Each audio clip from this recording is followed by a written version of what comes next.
A recalcitrância da semente.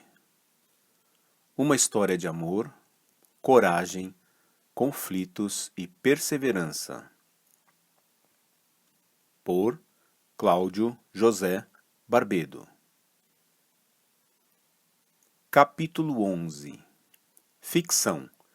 Uma agenda, um diário, ou algo assim.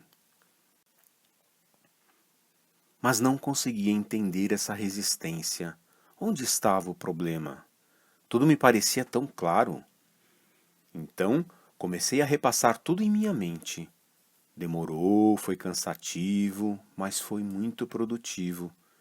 Acho que consegui finalmente entender qual o entrave que se instalava. É notório que os mais desprovidos de preconceitos não tinham tanta dificuldade em entender, talvez porque os convincentes e cômodos clássicos conceitos ainda não tivessem se impregnado na mente deles, ou talvez porque essas novas gerações tinham algo de diferente, algo de evoluído. E não me refiro a um conceito novo estar certo ou não. Refiro-me a, ao menos, se considerar digno de ser analisado antes de refutá-lo sem tomar o cuidado de ter claro o que se procura dizer. Não sei, mas também não queria pensar nisso naquele momento. Sabia que tinham maior facilidade em aceitar tudo isso, e naquele momento isso é o que importava. Em relação a eles, talvez nem tivesse tantos problemas. Me incomodavam realmente os mais antigos. Eram, sem qualquer sombra de dúvidas, grandes pensadores, gente evoluída, acima da média, muito acima da média. Como dizia aquele meu grande amigo, pontos fora da curva, mas sempre acima dela. Sim, é para eles que precisavam um esforço maior, maior dedicação. Ainda não tinham conseguido ver o que eu via. Oh, Lord, tão claro. Poxa, que falta faz aquele My Lord? Até ele compreendeu. E nem demorou. E nem era da área. Não, não era meramente uma cortesia. Era um reconhecimento. You're right, my lord. You're absolutely right. See how it was in totally accordance to you, the feelings of that so important person, when she said, We are in the same page. Mas não era suficiente. Precisava tentar deixar isso mais claro, pois sabia que entenderiam, cedo ou tarde entenderiam. Mas como proceder? Então, alguma luz surgiu. Sim, foi quando me veio a ideia. Não vamos colocar tudo de uma vez só. Vamos parcelar isso.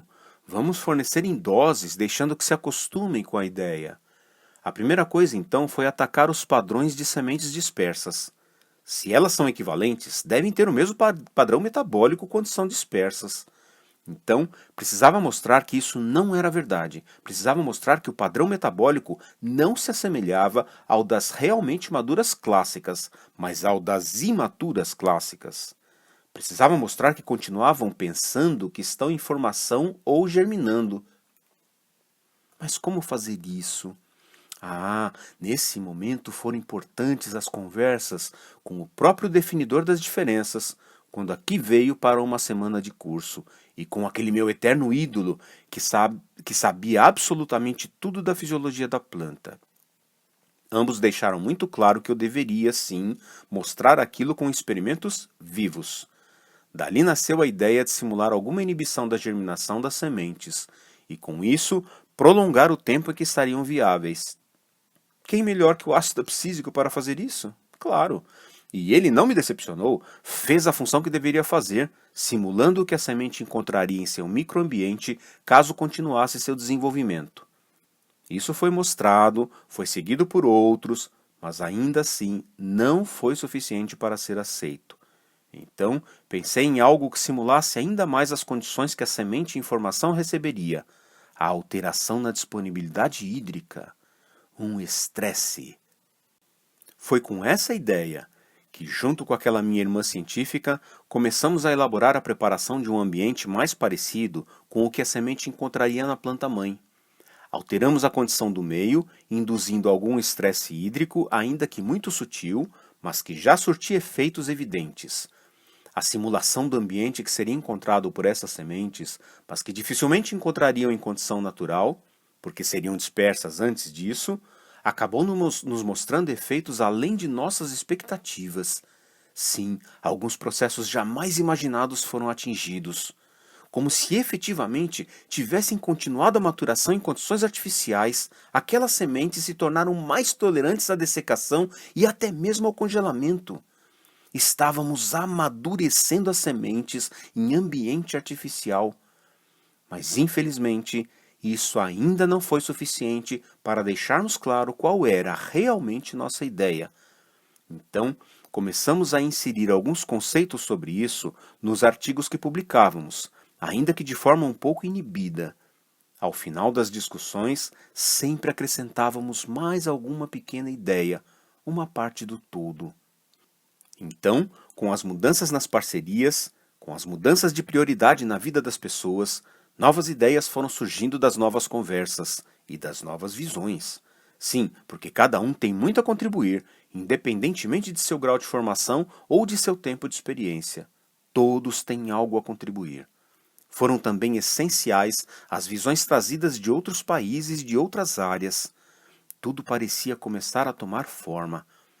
Com as novas visões, começou a se formar em minha mente a necessidade de deixar essas ideias mais claras, ao menos a primeira parte delas. Um artigo de revisão? Claro! Ideia sugerida e prontamente aceita. Vamos prepará-lo. Mas talvez nem os próprios parceiros estejam preparados a isso. Por não serem da área específica, não traziam os conceitos clássicos enraizados. Isso era uma grande vantagem. Então seria mais fácil, mas ainda assim notei que não seria tão fácil quanto pensei. Mesmo não sendo da área, alguns conceitos clássicos, até mesmo de outras áreas, atrapalhavam um pouco.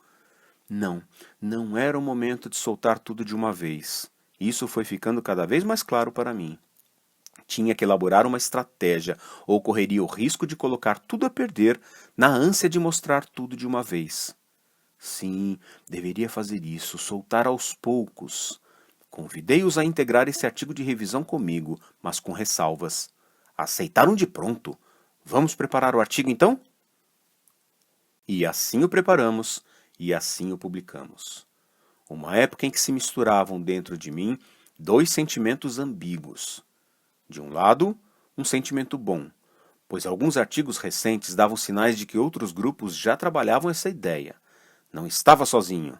Como sempre, quando ideias surgem em sua mente, deve-se lembrar que os mesmos fatores que propiciaram isso podem gerar as mesmas ideias em outras mentes, especialmente neste mundo globalizado em que as informações atravessam o mundo em picosegundos. De outro, um sentimento ruim, que tentava insistentemente afastar de minha mente, mas que vivia martelando o ego.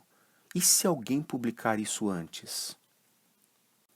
Faço aqui para mim mesmo, humildemente, e na esperança de que um dia seja público, o reconhecimento de que tais sentimentos não deveriam perpassar minha mente, pois sempre tive muito claro que não importa o autor, mas sim a obra que nos trará evolução. Mas este nosso mundo, reconheço, não permite esse nível de altruísmo, e sim, ficava preocupado com isso. Outra preocupação sempre foi a possibilidade de algum desvirtuamento na ideia. Alguém que publicasse antes, mas não exatamente como penso, e isso poderia prejudicar a própria explanação dessas minhas ideias. Era preciso publicar o mais rápido possível, pois a ideia estava rondando as mentes de muitos naquele exato momento. Então, duas coisas se encaixavam perfeitamente ao publicar algo mais simples, porém de forma mais rápida. Primeiro, garantindo que não seríamos rotulados como usurpadores de ideias alheias. Segundo, não seriam colocadas todas as ideias em um mesmo momento, mas as que poderiam preparar a quebra de conceitos tão enraizados, as que fariam uma espécie de primeira abertura das mentes clássicas, mais conservadoras, como tantas vezes se viu na história. E talvez principalmente iriam sacudir um pouco um ambiente que estava ficando engessado em suas ideias arcaicas. Até o título deveria ser o mais provocativo possível. E foi.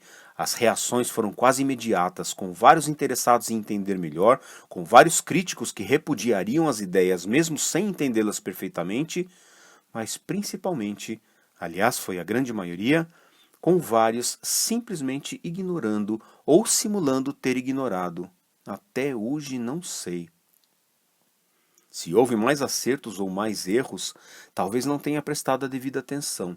Mas o mais importante era quebrar o marasmo intelectual, trazer discussões, trazer debates, trazer ideias novas. Certamente eu estava convicto das minhas, como ainda estou. Algumas foram, sim, modificadas face a novas leituras, novas descobertas, novas discussões. Mas pobre infeliz daquele que não está sempre aberto a críticas e a mudanças em seus conceitos mais íntimos. A vida é feita de evoluções, e quem não está aberto a elas está fadado a perder a própria vida. Não a vida física e fisiológica, mas a vida intelectual e espiritual. Neste momento do livro, há uma figura, feita à mão em preto e branco, na qual se nota uma árvore do lado esquerdo, no meio da copa da árvore uma grande flor, de onde saem duas flechas. A de cima aponta para uma semente pequena, que se encaminha para uma semente maior, depois volta a ficar uma semente pequena e cai ao solo. E na de baixo aponta para uma semente pequena, que se transforma numa semente grande e cai ao solo ainda grande. De uma das sementes grandes do alinhamento de baixo, sai uma seta pontilhada, apontando para uma semente pequena do alinhamento de cima, antes de ambas caírem ao solo. No centro dessa figura há um gráfico em que notam-se duas linhas curvas, que são crescentes e depois decrescentes, ambas com sementes aumentando de tamanho, e na de cima, em alguns momentos, flechas apontando para a saída dessas sementes da curva. A curva de baixo tem um X cortando-a ao meio. Este artigo recente sobre o que era plesiomórfico ou apomórfico, esse artigo, como foi importante! E pensar que em determinado momento eu mesmo desejei parar tudo e trabalhar nisso. Como me poupou de tanto trabalho aquele artigo, e como permitiu concentrar-me no que realmente sempre foi meu foco. Sim, as tais das recalcitrantes poderiam existir. Seriam raríssimas hoje em dia, mas poderiam existir sim. Tenho dúvidas até hoje se os grandes críticos sequer consideraram isso, se sabiam que algumas espécies poderiam ter, em nichos extremamente reservados, escapado a tantas e tão severas mudanças sofridas por nosso planeta. Como queria saber isso! Mas não importa, temos que seguir buscando cada vez mais a evolução do conhecimento. O passo seguinte era começar a produzir materiais mais incisivos. Era certo que haveria grande resistência, disso não tinha dúvidas. O que não imaginava, então, era que tantos recursos de tão baixo nível poderiam ser usados. O que passa na cabeça de algumas pessoas? Até hoje me faço essa pergunta com alguma frequência. Mas, depois de recentes movimentos sociais e políticos, em meu país e em outros dos quais temos notícias, hoje já não me são tão estranhos os recursos de que o ser humano é capaz de adotar para em um momento tirar alguma vantagem, mas pior, em outros, apenas denegrir a imagem de alguém que muitas vezes nem teve a oportunidade de conhecer. Sim, tive que começar a me preocupar com isso também. Eu que sempre acreditei na força da verdade, no valor do caráter, nas qualidades que meus pais sempre insistiram em sistemática, persistente e incansavelmente incutir em mim, me defrontava com outros valores, como a ganância, a inveja, a soberba, enfim, tantas coisas com as quais eu deveria começar a aprender a conviver sem me deixar influenciar por elas. Nessa época, me ocorriam algumas ideias, como a de que talvez muitas grandes ideias tenham sido esmagadas ainda em seu berço por forças como essas. Sim, posso chamar de forças porque estão alastradas nos mais diversos níveis, nos mais diversos meios, nas mais variadas formas. É fácil para quem não as aceita identificá-las, mas é mais fácil ainda aderir a elas, lamentavelmente. Mas, independentemente disso, fui construindo uma estratégia de ir divulgando, aos poucos, as ideias que rondavam minha cabeça. Foram experimentos, artigos, dissertações e teses circulando a ideia maior.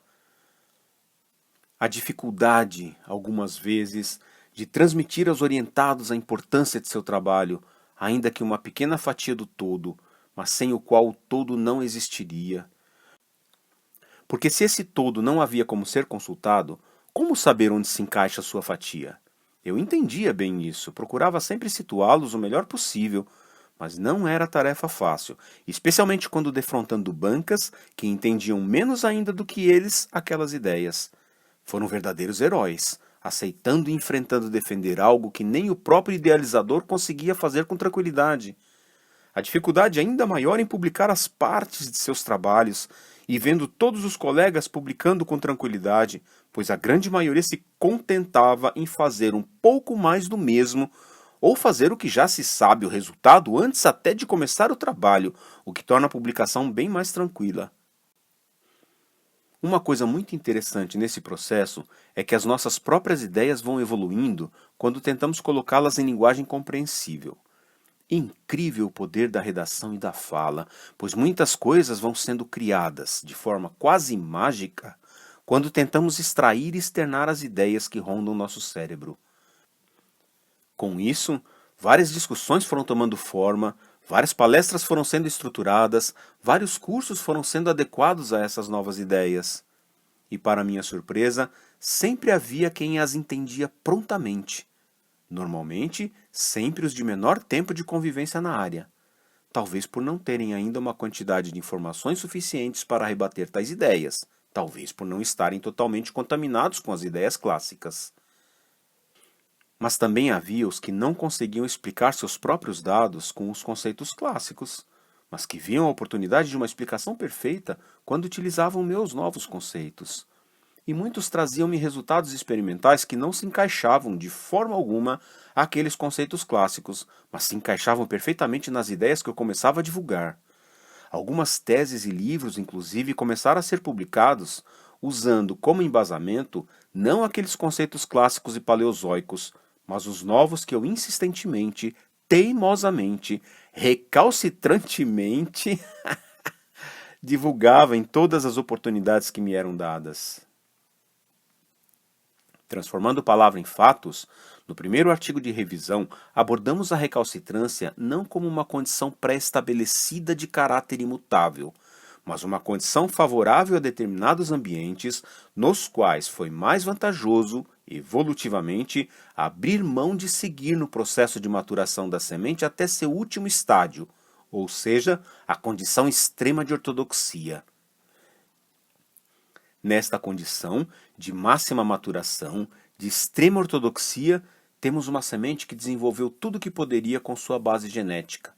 Tolerância à dessecação, estado vítreo duradouro, sistemas antioxidantes extremamente potentes e persistentes, sistema de proteção às membranas, desligamento quase total do metabolismo, acúmulo total de todos os compostos necessários para atingir o máximo nível de todas essas características, capacidade germinativa e vigor máximos, acúmulo e total utilização de reservas, concentração de todos os processos numa explosão de germinação, investimento de suficiente quantidade de propágulos, enfim, tudo que uma semente deve ter e realizar para garantir a perpetuação da espécie. Neste momento do livro, há uma figura feita à mão, em preto e branco, na qual há uma barra horizontal dividida em 3 partes. Na primeira parte está escrito fase 1, embriogênese. Acima, multiplicação barra diferenciação. E à esquerda, zigoto. Na parte do meio está escrito fase 2, maturação. Acima está escrito acúmulo de reservas e abaixo está escrito recalcitrante clássica. Na terceira parte está escrito fase 3, secagem, à esquerda está escrito ortodoxa clássica. E da parte 2 e da parte 3 saem setas apontando para gradiente e recalcitrância. No auge de tudo isso, a instalação de dormência tegumentar, garantindo a inclusão de propágulos capazes de germinar em diferentes épocas, as mais distantes possíveis, tão longínquas quanto milênios, bem como as maiores distâncias possíveis, como seu esparramamento por todo o globo terrestre. Mas, Diferente do que se encontrava na literatura, também para esta característica fizemos questão de não separá-la das demais, ou seja, de colocá-la como mais uma característica a ser desenvolvida na semente em conformidade com as condições ambientais. Isso teria importantes consequências futuras. Essa condição de desenvolvimento total de todas as potencialidades inatas na semente, para mim, sempre foi o principal referencial. Se na evolução das espécies alguma chegou a esse tão sofisticado nível de especialização, então todas tiveram a mesma oportunidade para realizá-lo. E, sob a ótica de mesma oportunidade, me refiro a tempo e condições ambientais. Sim, porque o estudo da evolução da Terra mostra que grandes mudanças aconteceram muito tempo depois, e mais de uma vez, da criação de sementes com todas essas características. Então, se nem todas chegaram a esse ponto, que aparentemente só teria vantagens, o que aconteceu com elas? Mas isso é assunto para ser abordado mais para frente. O que importa agora realmente é ter claro o processo como um todo. Sim, pois nessa discussão, algo que sempre me preocupou muito foi a falta de uma visão mais ampla, embora mais generalista, do que pode ter acontecido e do que pode estar acontecendo. Quantas discussões morfológicas, taxonômicas, filogenéticas, fisiológicas, tecnológicas, genéticas, moleculares, bioquímicas, enfim, ficaria aqui algum tempo discorrendo sobre todas as áreas. Quantas realmente se preocuparam com o todo? Em cada área, cada um é, sem dúvidas, um grande especialista. Cada um terá uma visão muito bem fundamentada, mas também muito específica sobre isso tudo. Era necessário que alguém quebrasse esse gesso, que alguém mostrasse evolutivamente as reais vantagens e desvantagens de cada característica específica, mas considerando o todo, inclusive o todo não biológico, como clima, relevo, topografia, fertilidade, competição e etc. Era necessário tentar agregar todo o conhecimento em direção a algo que tivesse um melhor senso lógico da evolução. Por exemplo, nunca consegui aceitar que a recalcitrância nas espécies atuais não fosse uma derivação da ortodoxia. Não me parecia nada lógico isso. Se, como disse antes, houve tanto tempo para a evolução das sementes até chegarem ao grau máximo de ortodoxia, como poderiam tantos exemplares terem atravessado os milhões de anos sem qualquer evolução? Sim, estamos falando de mais de 100 milhões de anos de evolução, desde a primeira estrutura que originou todas as sementes, até que se chegasse na mais clássica semente ortodoxa. E estamos falando de menos de 5 milhões de anos para que uma recalcitrante se tornasse ortodoxa, caso consideremos que as recalcitrantes atuais não são derivadas de ortodoxas mais antigas. Isso para mim nunca fez qualquer sentido. A similaridade de comportamento entre uma recalcitrante dispersa e uma ortodoxa imatura, ainda não dispersa, também não ajudava a aceitar esses conceitos. Fiz até um esquema interessante para abordar isso e outros aspectos na evolução das sementes e da terra. Vou colar aqui, será útil para outras coisas também. Por exemplo, suponha que a característica recalcitrante atual seja algo evolutivamente estagnado na evolução do planeta, e que a ortodoxa é a única que realmente continuou evoluindo. Como explicar a variação de comportamentos entre as diferentes espécies com sementes recalcitrantes? Teríamos que ter uma quantidade tão grande de ambientes diversos a atravessar as maiores transformações da Terra que praticamente não haveria espaço suficiente no globo para isso. Muito mais fácil seria considerar que as recalcitrantes atuais são, de fato, derivadas de ortodoxas, ajustando cada característica conforme o ambiente após as grandes transformações, como a deriva dos continentes, as glaciações ou os períodos de aquecimento e resfriamento e as aridificações do planeta. Fazendo grosseira analogia com a cosmologia, é muito mais fácil e lógico entender que o Sol ocupa uma região central no sistema solar e que a Terra o circunda, assim como os demais planetas, com equações matemáticas perfeitamente plausíveis, do que ficar criando uma equação específica para cada situação de cada planeta e do próprio Sol, meramente por não aceitar que a Terra não seja o centro do universo. Mas, uma vez estabelecido convencionalmente que a Terra é o centro do universo e que todo o resto se enquadra em uma única categoria, ou seja, todos giram em torno da Terra, imediatamente abre-se a necessidade de se criarem infinitas subcategorias dos astros para que se enquadrem nessa teoria geocêntrica. Refutar sistematicamente a teoria heliocêntrica foi a chave para décadas, talvez séculos, de atraso no conhecimento. Bem, em tempos de crença na possibilidade de que a Terra seja plana, por muitos, na verdade nem seria tão ilógico assim, não é? Neste momento do livro, há uma figura feita à mão, em preto e branco, representando a página de um caderno. Nesta página, há divisões verticais e horizontais. A coluna mais à esquerda está dividida entre Cenozoico e Mesozoico. Mesozoico tem à sua direita Cretáceo e Cenozoico tem à sua direita uma divisão em 3 partes: Paleógeno em cima, Neógeno no meio e Quaternário abaixo. Cretáceo é dividido à direita em inferior e superior. Paleógeno é dividido à direita em Paleoceno, Eoceno e Oligoceno.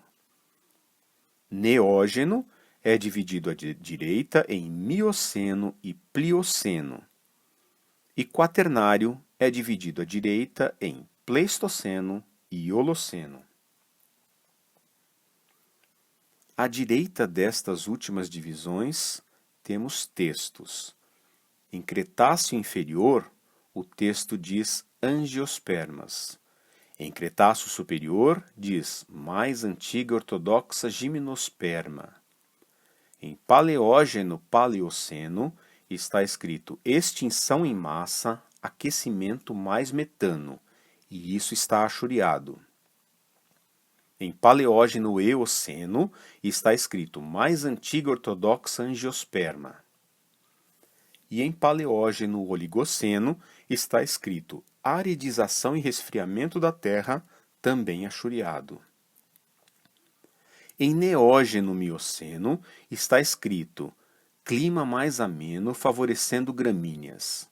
E também está escrito predomínio no mundo de herbáceas e coníferas. Em Neógeno-Plioceno está escrito 97% de todas as famílias existentes atualmente que têm sementes já existiam nesta época. E também está escrito aridização e resfriamento achuriado. Em Quaternário Pleistoceno está escrito surgimento de hominídeos e abaixo está escrito surgimento do Homo sapiens. Também dentro dessa divisão está escrito glaciações e está achuriado. A última coluna da direita é dividida em milhões de anos. Está 145 acima da divisão Cretáceo inferior, 100 acima da divisão Cretáceo superior, 66 acima da divisão Paleógeno-Paleoceno, 55 acima da divisão Paleógeno-Eoceno, 35 acima da divisão Oligoceno, 23 acima da divisão Mioceno, 5 acima da divisão Plioceno, 2 acima da divisão Pleistoceno e 0,01 acima da divisão Holoceno. Ainda nesta última coluna da direita, há símbolos que representam triângulo para recalcitrantes plesiomórficas, asterisco para ortodoxa plesiomórfica. E quando está circulado, representam espécies, quando não circulados, representam famílias. Dentro de Cretáceo inferior, há um triângulo circulado, um asterisco circulado e um asterisco sem circular. Dentro de Cretáceo superior, temos 2 asteriscos circulados, um triângulo circulado e um triângulo sem circular. Dentro de Paleoceno, temos 2 asteriscos circulados e 1 asterisco sem circular.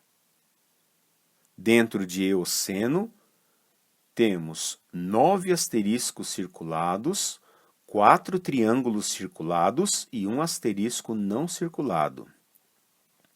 Dentro de Oligoceno, temos 3 triângulos circulados, 1 triângulo sem circular, 2 asteriscos sem circular e 15 asteriscos circulados. Dentro de Mioceno, temos 15 asteriscos não circulados, 5 triângulos não circulados, 3 triângulos circulados e 13 asteriscos circulados. Dentro de Plioceno, temos um triângulo circulado, um triângulo sem circular e 2 asteriscos sem circular. Dentro de Pleistoceno, temos 2 asteriscos circulados, 2 asteriscos sem circular e um triângulo sem circular. Mas, brincadeiras à parte, era evidente, ao menos para mim, que a grande diversidade de comportamentos encontrada nas sementes não ortodoxas, diversidade essa que só vem aumentando com a descoberta de novas espécies, não poderia ser justificada por qualquer teoria que considerasse que as recalcitrantes não são derivadas das ortodoxas. Voltando um pouco na questão do tempo necessário para as evoluções, também não fazia sentido acreditar que as recalcitrantes atuais, cuja origem remonta a menos de 50 milhões de anos, tivessem tempo suficiente para desenvolver todos os processos necessários para a tolerância à dessecação e a capacidade de armazenamento prolongado. Não haveria tempo para isso. Simples assim. Por outro lado, para deixar de ser ortodoxa clássica, bastam algumas pequenas mutações, rápidas quando se considera o tempo em escala evolutiva. E o que mais fazia sentido para mim, as mutações em cada ambiente podem ser diferentes, cada uma gerando uma característica da semente, gerando diferentes tipos de sementes recalcitrantes, como realmente encontramos hoje. Uma semente que não tolera a dessecação até que seu teor de água atinja 20% estaria na mesma categoria, ou seja, também recalcitrante, que outra que não tolera secagem nem mesmo abaixo de 40%. Uma semente que tolera secagem até apenas 45%, mas que nessa condição possa ser armazenada por meses, seria colocada na mesma categoria recalcitrante de uma que tolere secagem até 20%, mas que não se conserva por mais que algumas semanas. E esses exemplos existem de fato, não é mera suposição conceitual. Do ponto de vista evolutivo, faz mais sentido que a semente fosse, primeiro, ortodoxa. Então sofreria pequenas mutações em alguns genes específicos, apenas para se adaptar àquela condição ambiental peculiar. Contudo, isso não explicava ainda as variações encontradas dentro da mesma espécie. Portanto, assumindo isso, comecei a pensar as reais razões das tantas diferenças de comportamento. Nessa época, felizmente, começaram as pesquisas trabalhando com sementes da mesma espécie, mas formadas em diferentes condições ambientais. Trabalhos clássicos, como o que examinou uma espécie que ocorria em toda a Europa, mas separando a origem das sementes conforme a latitude, indicando que os graus dia acumulados acabavam por definir o próprio nível de tolerância à dessecação, despertaram minha atenção para uma possibilidade até então não considerada. Seria o ambiente o principal responsável pela fixação de genes ativos e não ativos nos diferentes graus de recalcitrância em tempos bem menores que os anteriormente considerados? Os trabalhos que se seguiram foram evidenciando isso cada vez mais, pois sementes da mesma espécie, coletadas em diferentes regiões, apresentavam, como posso dizer, diferentes níveis de recalcitrância. E mais ainda, até porque alguém poderia questionar as diferenças genotípicas disso. Sementes da mesma planta, coletadas em anos diferentes, mostravam claramente diferenças decorrentes das condições ambientais nas quais foram formadas. Foi então que começaram a ficar claros diversos pontos e que ainda tinha alguma dúvida. Sim, o ambiente tornou sementes ortodoxas em recalcitrantes, e nestas, a cada ano, alguma alteração seria possível. Este certamente foi o conceito que mais teve resistência na comunidade.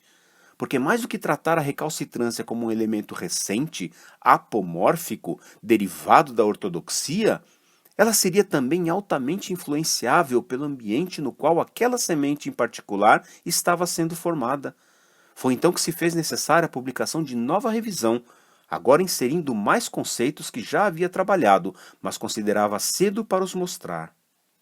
Agora, considerei a recalcitrância sob 3 eixos, 2 evolutivos e um terceiro fenotípico. Vale a pena detalhá-los aqui.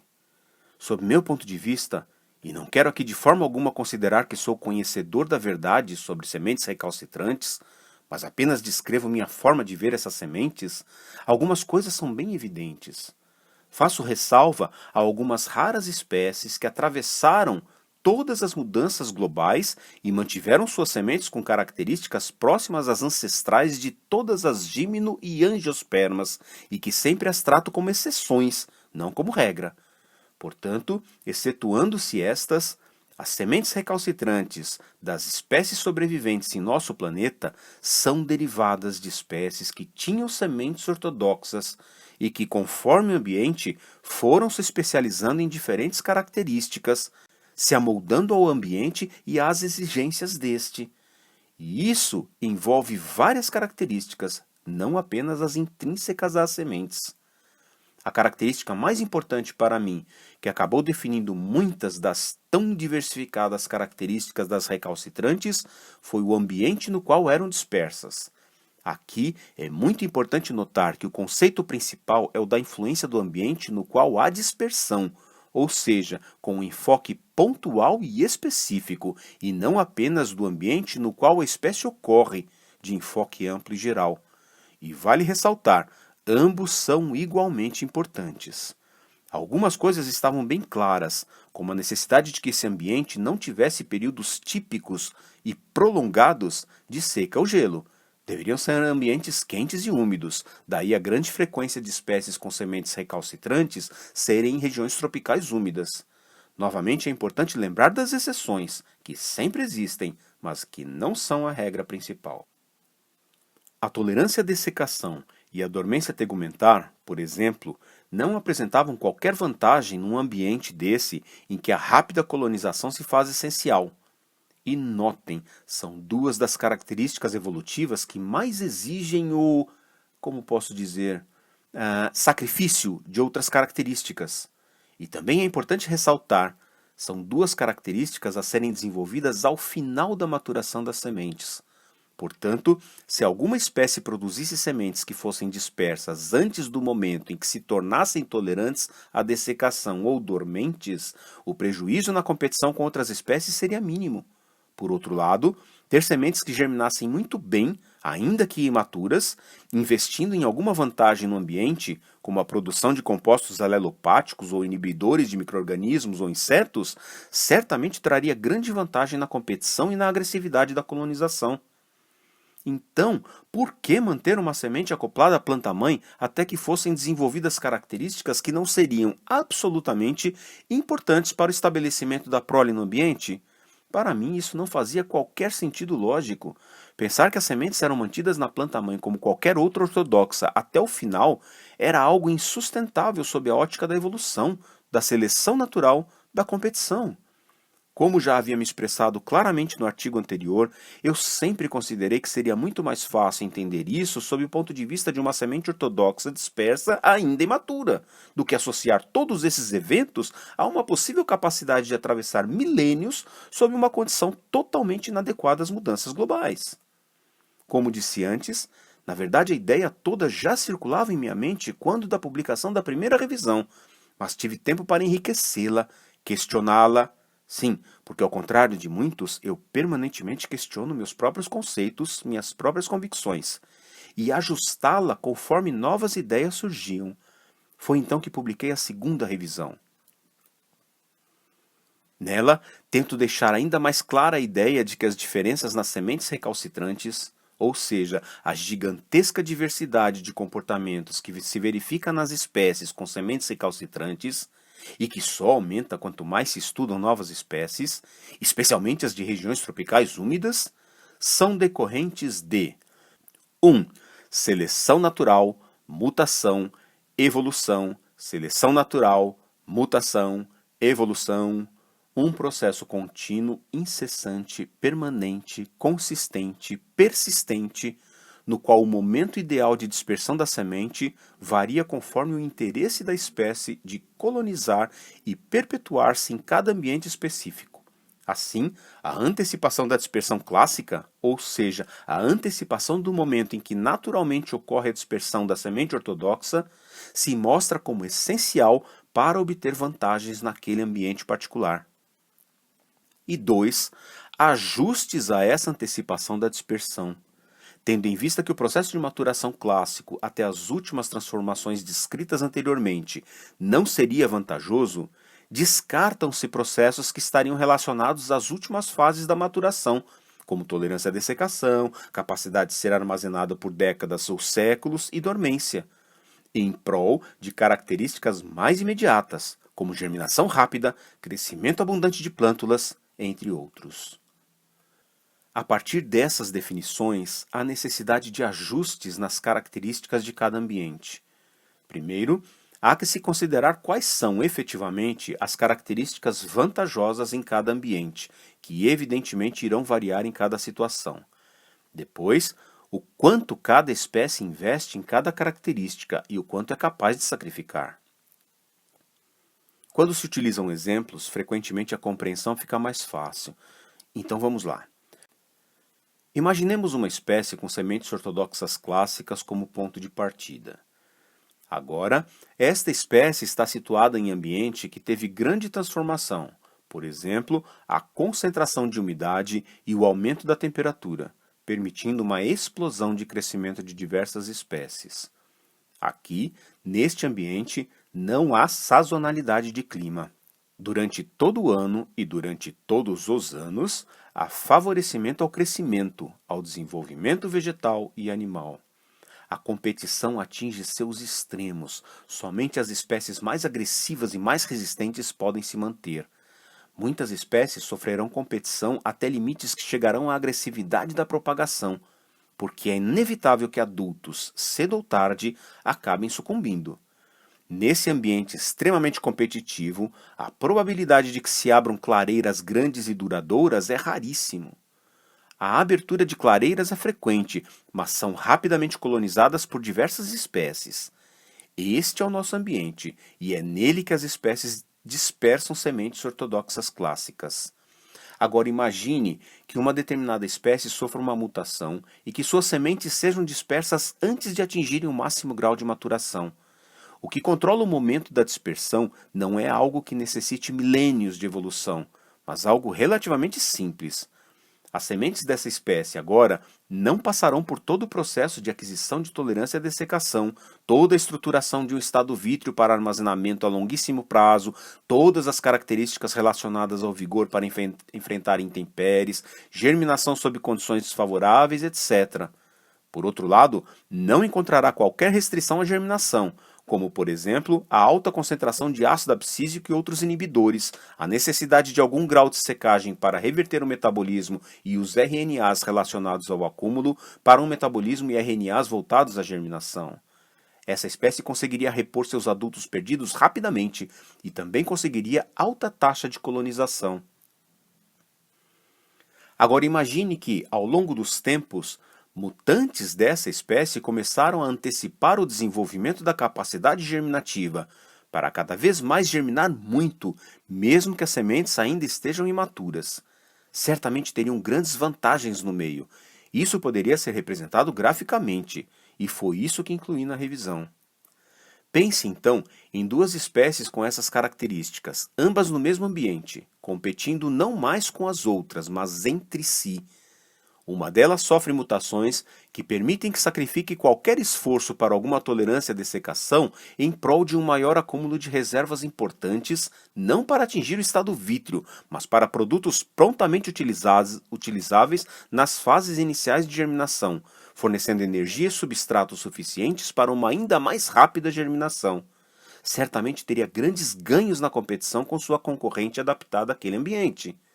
Isso poderia ser obtido com uma dispersão ainda mais precoce, afastando os processos típicos do final da maturação para pontos praticamente inatingíveis, uma vez que a maturação seria interrompida muito cedo pelo próprio desligamento da semente de sua planta-mãe. A antecipação da capacidade germinativa seria apenas uma das características que poderia ser alterada com a antecipação da dispersão. Em determinado ambiente, um maior e mais rápido acúmulo de massa seca, por exemplo, poderia ser muito importante em determinados ambientes em que há necessidade de fornecimento de reservas para fases mais extensas do estabelecimento.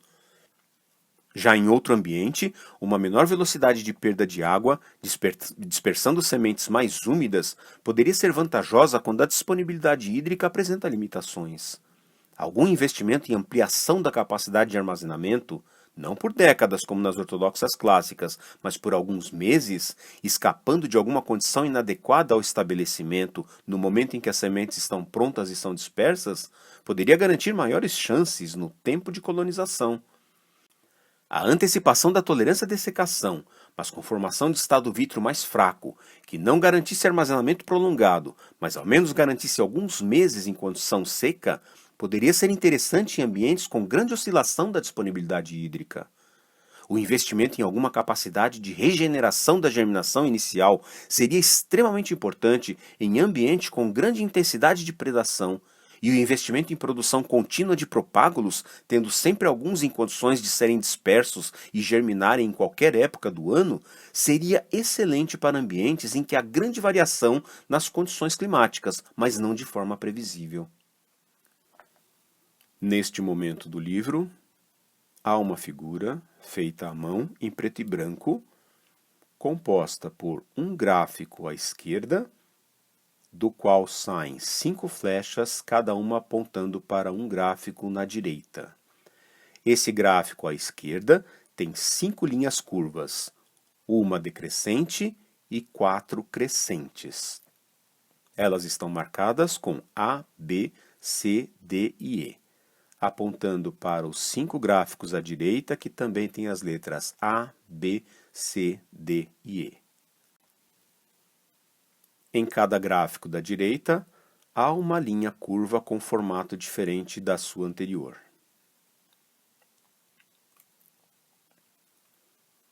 Enfim, são muitas as possibilidades de variações sob essa ótica, o que perfeitamente explicaria a grande variedade de comportamentos quando se fala em sementes recalcitrantes ou intermediárias. Dessa forma, com pequenas mutações, seria possível às espécies uma rápida adaptação aos diferentes ambientes tropicais, cada vez mais tornando-se mais competitivas e dificultando a concorrência para as clássicas ortodoxas. Evidentemente, estas ainda teriam grandes vantagens, mas há situações bastante específicas. A durabilidade no solo por décadas ou séculos certamente é característica extremamente competitiva, pois pode aguardar transformações de longuíssimo prazo no ambiente. Também é importante lembrar que as sementes são somente uma parte da competição, mas as características dos adultos representam um importante papel nisso tudo, e não necessariamente têm relação única e direta com as características das sementes. Finalmente, restavam as variações dentro da mesma espécie. Isso também era bastante difícil de aceitar sob o ponto de vista da separação das sementes em categorias e de que as recalcitrantes intermediárias atuais seriam mais primitivas que as ortodoxas. Se o conceito de divisão em categorias fosse o mais provável, as diferenças dentro de uma mesma espécie não deveriam ser muito grandes. O ambiente poderia interferir, claro, mas não tanto a ponto de causar diferenças de comportamento como se estivéssemos vendo diferentes espécies. Isso acontece, por exemplo, com as ortodoxas clássicas. O ambiente interfere, mas não a ponto de mudar o comportamento. Pode modificar o vigor, a velocidade de germinação, a quantidade de reservas, mas muda muito pouco a tolerância à dessecação, a capacidade de armazenamento, o teor de água no momento da dispersão, entre outras características. Já para as recalcitrantes intermediárias, há relatos em que se notam maiores similaridades de comportamento entre sementes de diferentes espécies de um mesmo local do que entre sementes da mesma espécie de diferentes locais. Ora, sob o ponto de vista da categorização e de um caráter mais primitivo das recalcitrantes, isso para mim não fazia o menor sentido. Já sob o ponto de vista da antecipação da dispersão, tudo se encaixava. O momento em que são dispersas em diferentes ambientes poderia, sim, causar diferenças tão grandes quanto as que diferem as espécies. Isso começou a ficar ainda mais interessante quando se começaram a estudar as sementes da mesma planta, ou seja, com mínimas variações genéticas, mas produzidas em anos diferentes, especialmente quando o clima entre os anos apresentou grandes diferenças na temperatura e no regime hídrico. Até mesmo características que deveriam sofrer pouca variação em função das condições ambientais, como a tolerância à dessecação, começavam a apresentar diferenças muito expressivas. Novamente, sob o ponto de vista da categorização, ou seja, de que recalcitrantes dispersas são maduras por terem sido dispersas e são assim mesmo, ficava difícil explicar tão grande variação de comportamentos dentro da mesma planta. Já sob o ponto de vista da antecipação da dispersão, basta analisar uma semente ortodoxa clássica em suas fases imaturas e tudo começa a ficar mais claro. Então, para representar isso, foi necessário incluir o terceiro eixo das ações do ambiente sobre o processo de maturação. Pela minha própria dificuldade com desenhos, não conseguiria uma representação mais digerível. Apenas conseguia incluir o terceiro eixo no gráfico e simular uma resposta de um plano, no qual o momento da dispersão seria um corte perpendicular ao eixo do tempo, girando-se então o gráfico até que o plano se tornasse uma linha. Essa linha representaria o comportamento esperado para aquelas sementes específicas, daquela condição ambiente particular e naquele momento de dispersão. Nesse momento do livro, há uma figura feita à mão, em preto e branco, na qual se verifica à esquerda um gráfico tridimensional, do qual saem duas setas apontando para dois gráficos com dois eixos à direita. No gráfico tridimensional, o eixo X é representado por zigoto em uma ponta e tempo na outra. O eixo Y é representado por evolução da característica. E o eixo Z é representado por alterações do ambiente. O plano é curvo e ele muda tanto no sentido do tempo, quanto no sentido de alterações do ambiente, quanto no sentido de evolução da característica. As flechas que saem desse gráfico tridimensional representam dois cortes nessa superfície de resposta, gerando os dois gráficos à direita, que apresentam linhas curvas, porém diferentes uma da outra. Na de cima está escrito ano 1, atraso, e na de baixo está escrito ano 2, antecipação. Evolutivamente falando, essa ideia também tornava ainda mais fácil compreender a evolução das diferentes características até que estivessem fixadas o suficiente para produzir novas espécies. Aí, novamente, este artigo recente só veio confirmar ainda mais minhas convicções. Quando comecei a plotar os dados desse artigo no tempo geológico, as coisas começavam a ficar ainda mais evidentes. A Terra sofreu grandes transformações muito tempo depois da criação das primeiras sementes ortodoxas. E essas transformações foram globais, não apenas pontuais. As épocas de aridização e resfriamento, a alta atividade geológica com deriva de continentes, junção de grandes massas de terra interrompendo o fluxo dos oceanos, as mudanças climáticas decorrentes das alterações nessas movimentações das grandes massas de terra para o lado e para o alto, e até mesmo as glaciações, foram eventos que causaram alterações na fauna e na flora de todo o planeta. Raras seriam as regiões pouco afetadas por essas transformações. Aí tínhamos duas fases, para mim essenciais à compreensão da evolução das sementes. O final do Paleógeno, especificamente o Eoceno e o Oligoceno, e o Neógeno todo. Os dois primeiros, junto com a primeira fase do Neógeno, o Mioceno, foram cruciais por terem concentrado a grande maioria das famílias e espécies em que as características ortodoxa e recalcitrante foram plesiomórficas. ficava evidente que a ortodoxia foi a característica plesiomórfica predominante, deixando para a recalcitrância um papel totalmente secundário. Além disso, não podemos esquecer que a ortodoxia é a característica que tem pouquíssima variação.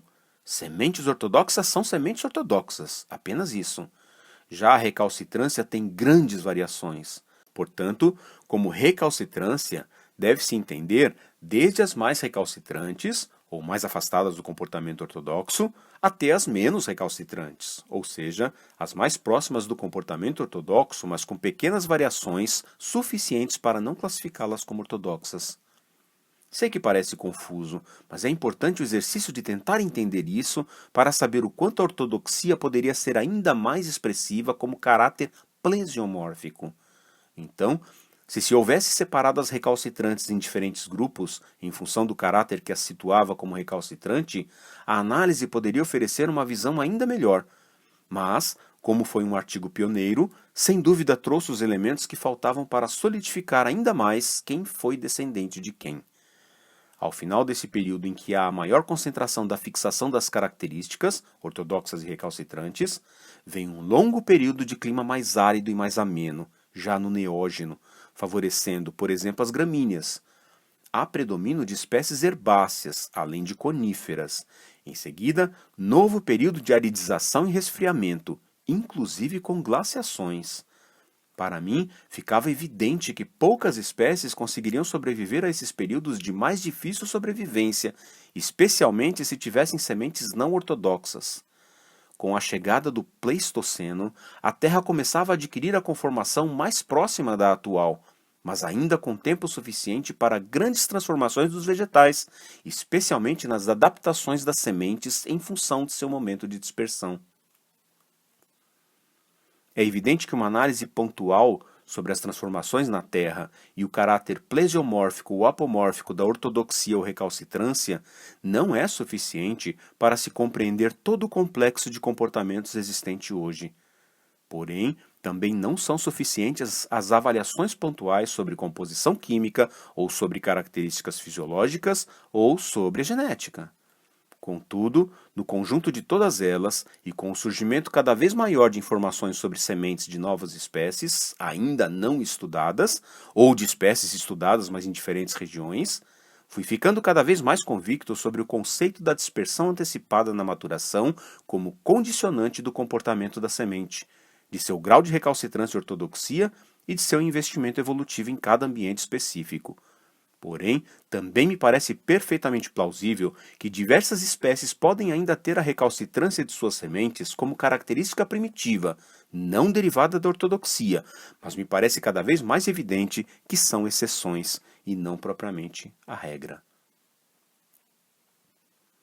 Agora, uma coisa ainda me incomoda muito. Essa discussão tem sido restrita a um público muito pequeno, somente dos que trabalham especificamente no assunto. E não deveria ser assim. Eu preciso tornar tudo isso claro, mas não apenas para os especialistas da área. Preciso usar alguma ferramenta em que tudo isso seja compreensível a qualquer interessado no assunto, mesmo que totalmente leigo na área. Mas como fazer? Se continuar publicando artigos, somente os que trabalham na área terão interesse. Se publicar revisões, talvez um número um pouco maior tenha curiosidade de ler, mas ainda assim serão somente os que trabalham na área ou em áreas afins.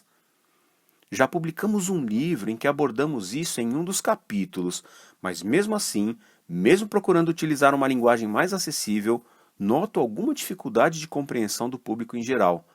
Muitas vezes, até mesmo de quem trabalha em áreas relacionadas ao tema.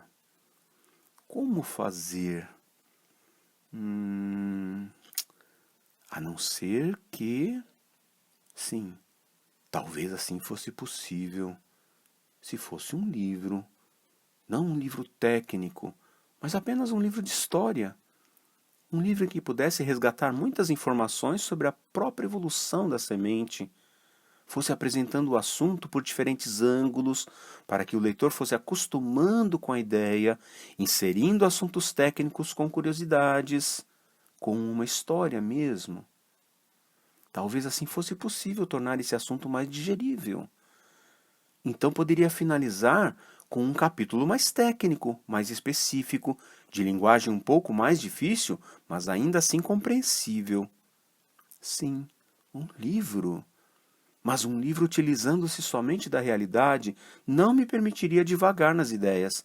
Tampouco teria suficiente conhecimento dos assuntos para discorrer sobre eles. A não ser que... Sim, talvez. Isso. Um livro de ficção. Um livro que possa despertar algum interesse até em quem nunca se interessou por esses assuntos. Um livro que fosse agradável de ler, não apenas cheio de informações técnicas. Isso mesmo. Acho que é isso. Um livro de ficção. Vou começar agora mesmo. Fim do capítulo 11.